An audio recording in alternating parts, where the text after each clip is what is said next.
Very good. Okay. For people who are joining us for the very first time, let's real quickly introduce the team that we've got online tonight. Mark, you want to say hello first? Sure.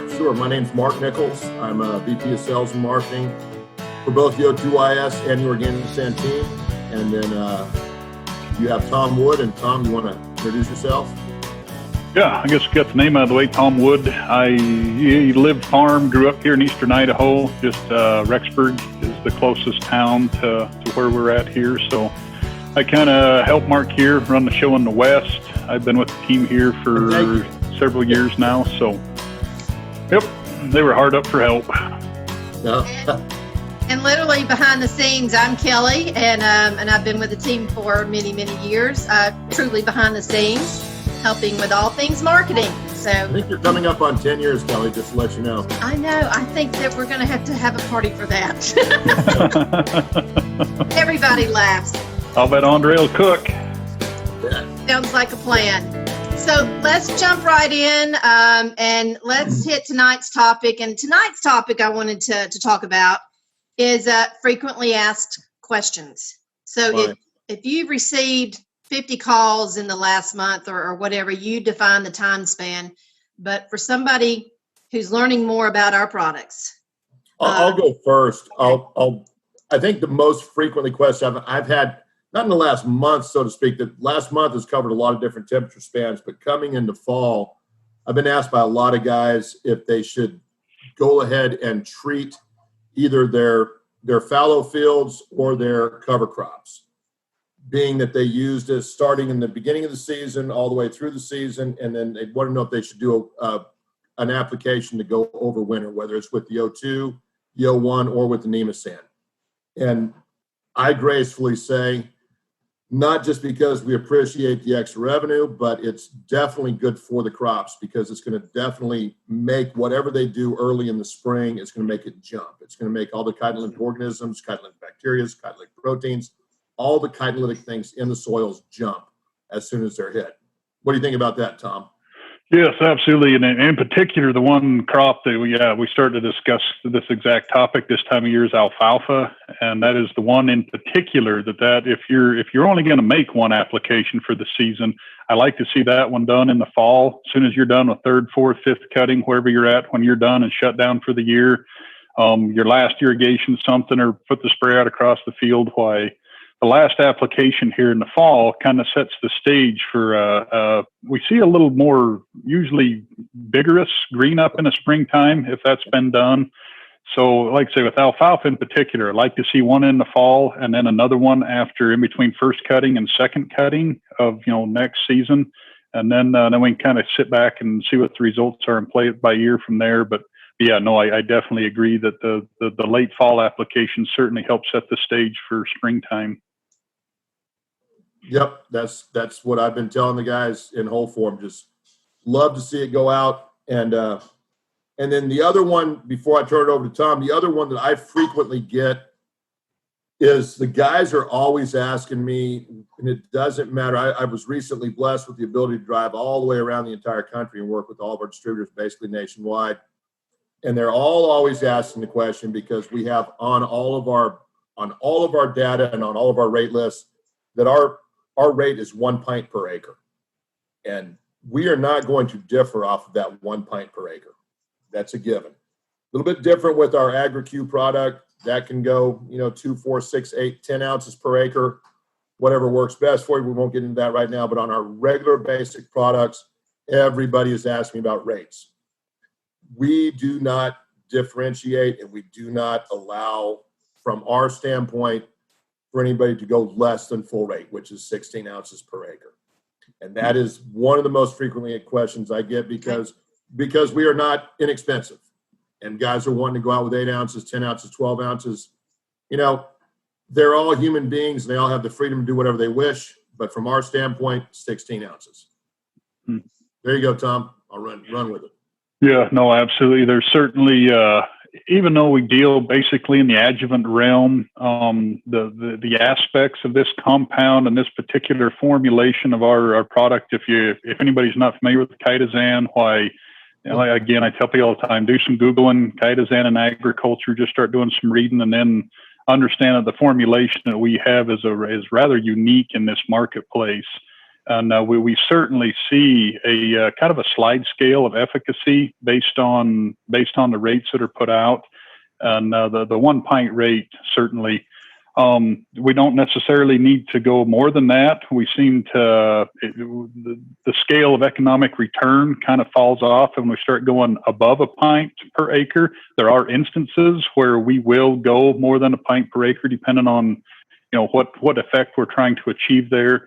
But we certainly have seen varying degrees of efficacy based on if guys have used half a rate, you can kind of expect to see half a response type thing. So I'm in full concurrent with Mr. Nichols on this one, that it is important to stick with the pint rate. Okay, so Very tell nice. us about your most common questions that you're getting out in the field, Tom. What are you hearing from folks? It kind of changes. I mean, season to season here as we move through things, we kind of start off in the springtime of the year again with, again, the rate thing and how much, seed treatments, in-furrow stuff. What can we expect to see here?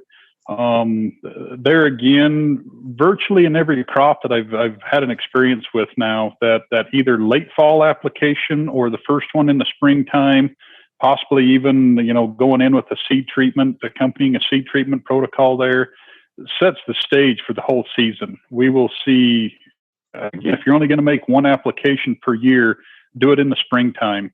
The root growth, the plant vigor we seem to greatly affect. There's I don't want to say a phenomenon. There's an occurrence that goes on. If you're not familiar with rhizophagy, again, do some Googling, do a little reading up on that. We greatly affect this rhizophagy phenomenon where the root tips of your plants will actually suck in whole microbes through an oxidative process, strips the outer coating off of those, pulls the nutrients out of those microbes. At the same time, your microbes are putting out an exudate, trying to survive to trigger the plant to spit them back out. Anywhere that your plant spits those bacteria, those microbes back out, you grow a new root hair. And then your plant can continue to exude microbes back out. A lot of these microbes will survive this process. They will get back in the soil. They'll grow a new coating. They get healed up. They pull more nutrients in from the soil, and this process will repeat over and over again. So we kind of start off the springtime, like I said, with a lot of those questions. I deal a lot with nematode control stuff with the Nemasan products, and I literally am in the heart of potato country here in Idaho. So we get into a lot of discussions early on and through the season as to how much and when and what the timings are. And we've done this for so long now, we pretty well have this roadmap that some nematode species, it all kind of varies depending on, it boils down to kind of egg-laying characteristics of the species, that if it's a cyst type nematode, one application in the spring might carry you, maybe not all the way through the season, but a long way through the season before we have to look at doing a retreatment program or a protocol. We start getting into root knot nematodes, however, due to the egg-laying characteristics of those species, it takes a lot. It takes a repeated, we run about every 2 weeks to 30 days with a treatment of the Nemasan at a pint rate. We usually always accompany that with a pint of the O2. And we have had, since we've kind of got this figured out and mapped now, we've had excellent, phenomenal nematode control with this. So those questions kind of start in the spring as we move through the season. Like I said, we start getting into a lot of alfalfa questions. That also plays down in the south in the vegetable crops also. The same exact scenario you just played out, the nematodes in the vegetable crops also. So yes. Yeah. And timing with this stuff too, we've learned also that a lot of this has to do with GDUs, your heat units for the day. Nematode life cycles will generally follow a heat unit protocol. For example, in Idaho, we just know that around 750 GDUs is where we see the first hatch. By the time we get to 1,500 GDUs, Katie, bar the door, because they're coming with an army at that point. So we know we've got to be out ahead of those hatches. We've got to stay on top of those hatches due to this cluster characteristic in the egg laying with those. So like I say, and then we get into mid-season here, we start getting into, cereal grains. What will this do here, there? Should I put this in with my fungicides, this, that, the other? Why, yeah, I'll spend pretty much the month of June is kind of consumed with cereal grain conversations. We've done, what's that? I said easy. Yeah. 2100 territory. We've done really well in accompanying these sprays with this stuff. Again, alfalfa kind of goes all season long. If I put this in with this product or that product, what will this do for plant expression, for this, that, the other? We get into this time of year now, we're looking at potato desiccation. Now the questions have been, is it economical should I put this in with my desiccation products? My, obviously, sulfuric acid, there's no real benefit there, but the Reglone Rely products, depending on year, this will kind of vary on the efficacy of those products, what the heat units are again, if it's cool and wet, if it's hot and dry, we have seen an increase in efficacy when we accompany those products with an O2, as well as we seem to pick up some I guess, tuber protection qualities out of that. So anyway, the questions, the questions follow a pattern throughout the whole season, but the Right. pattern certainly repeats itself from year to year. So yeah, that's kind of the gist of what I run into here in a year's time. All right. Well, so a lot of questions recently about usage. And so you guys are part of the team for the go-to. Your numbers are on the website, your cell phone numbers, your email. So if there's anybody that listens to this that would like to get more information and either talk to either of you personally, I will encourage them to go to our website, www.organicentcorp.com, and click on the Contact Us page. And there they'll have your contact information. And I appreciate you guys coming tonight, and we will do this again soon. How's that? Nice job, Kelly. Thank you very Very good. much. Thank you for joining us. Bye. We're here for you.